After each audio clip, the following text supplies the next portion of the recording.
జాతీయవాద జర్నలిజానికి అసలైన వేదిక నేషనలిస్ట్ హబ్ ని సబ్స్క్రైబ్ చేసుకోండి. నోటిఫికేషన్స్ కోసం బెల్ ఐకాన్ పై క్లిక్ చేయండి. నమస్తే, వెల్కమ్ టు నేషనలిస్ట్ హబ్. భారతదేశానికి సవాళ్లు ఏ రూపంలో ఎదురైనా అంతే ధీటుగా స్పందించేందుకు ఆర్మీ, నేవీ, ఎయిర్ ఫోర్స్ సిద్ధంగా ఉన్నాయని రక్షణ మంత్రి రాజ్నాథ్ సింగ్ పేర్కొన్నారు. మన దేశానికి సరిహద్దుల్లో నిత్యం రకరకాల సవాళ్లు ఎదురవుతుండగా వాటికి గట్టిగా సమాధానం చెప్పేందుకు భారత్ రెడీగా ఉందని రాజ్నాథ్ తేల్చి చెప్పారు. డిఫెన్స్ సమ్మిట్ లో భాగంగా మాట్లాడిన రాజ్నాథ్ సింగ్ గత కొన్నేళ్లుగా సరిహద్దుల్లో చైనా కవ్వింపులు, ఆక్రమణలు, సైనిక పోస్టుల నిర్మాణాలు, సరిహద్దుల్లోకి భారీగా సైన్యం మోహరింపు వంటి అంశాలను ప్రస్తావిస్తూ చైనాపై పరోక్షంగా గట్టి వార్నింగ్ ఇచ్చారు. భారత్ పై దాడి చేస్తే చూస్తూ ఊరుకునే పరిస్థితి లేదని, బలంగా తిప్పికొట్టే సామర్థ్యం ఉందని స్పష్టం చేశారు. సరిహద్దుల్లో ఎలాంటి ఉద్రిక్తతలు ఎదురైనా వాటికి సరైన సమాధానం ఇచ్చేందుకు భారత సైన్యం, నౌకాదళం, వాయుసేన ఎల్లప్పుడూ సంసిద్ధతతో ఉన్నట్లుగా వివరించారు. శాంతి సమయంలోనూ యుద్ధానికి సిద్ధంగా ఉండాలని పేర్కొన్నారు. గత కొన్నేళ్లుగా సరిహద్దుల్లో చైనాతో ఉద్రిక్తతలు జరుగుతున్న వేళ రాజ్నాథ్ సింగ్ ఈ వ్యాఖ్యలు చేశారు.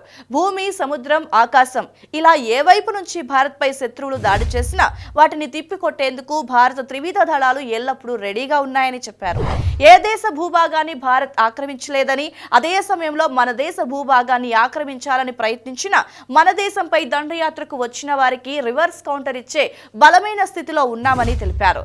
భారత్ ఇప్పుడు బలహీనమైన దేశం కాదని రాజ్నాథ్ సింగ్ స్పష్టం చేశారు. భారత్ పై ఏ దేశమైనా కన్నెర్ర చేస్తే మన నుంచి తప్పించుకునే పరిస్థితి ఇప్పుడు లేదని పరోక్షంగా చైనాను ఉద్దేశించి రాజ్నాథ్ సింగ్ గట్టి హెచ్చరికలు జారీ చేశారు. ఈ సందర్భంగానే గల్వాన్ లోయలో చైనా సైన్యంతో గతంలో జరిగిన ఘర్షణలను గుర్తు చేసిన రాజ్నాథ్ ఆ సమయంలో భారత సైనికులు చూపించిన అసమాన పోరాటాన్ని కొనియాడారు. భారత సైన్యం తెగువను గుర్తు చేసిన రాజ్నాథ్ సింగ్ ప్రస్తుతం మనం బలహీనంగా లేమని తెలిపారు. ఈ సందర్భంగా 2014 తర్వాత భారత రక్షణ రంగం మరింత బలోపేతమైందని రాజ్నాథ్ సింగ్ వెల్లడించారు. కేంద్రంలో నరేంద్ర మోదీ అధికారంలోకి వచ్చిన తర్వాత రక్షణ రంగానికి మరింత ప్రాధాన్యత ఇచ్చినట్లుగా గుర్తు చేశారు.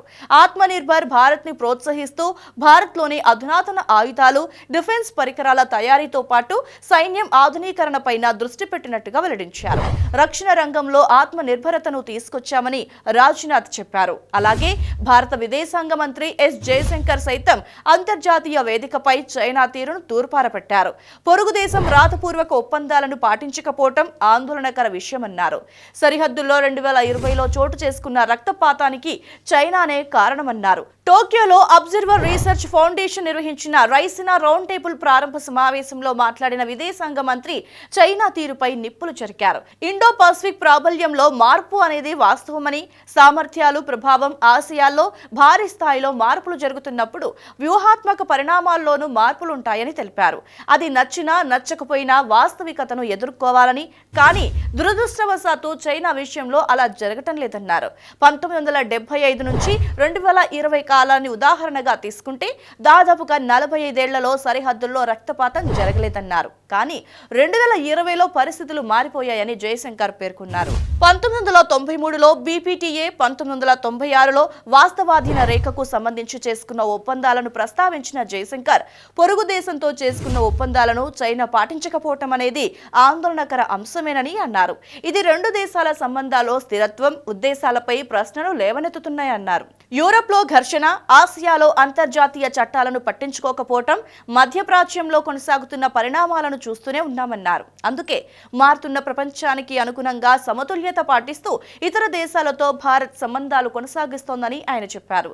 అయితే మొత్తానికి చైనాకు 2 భారతీయ ప్రముఖులు వార్నింగ్ ఇవ్వటం ఇప్పుడు చర్చనీయాంశంగా మారింది.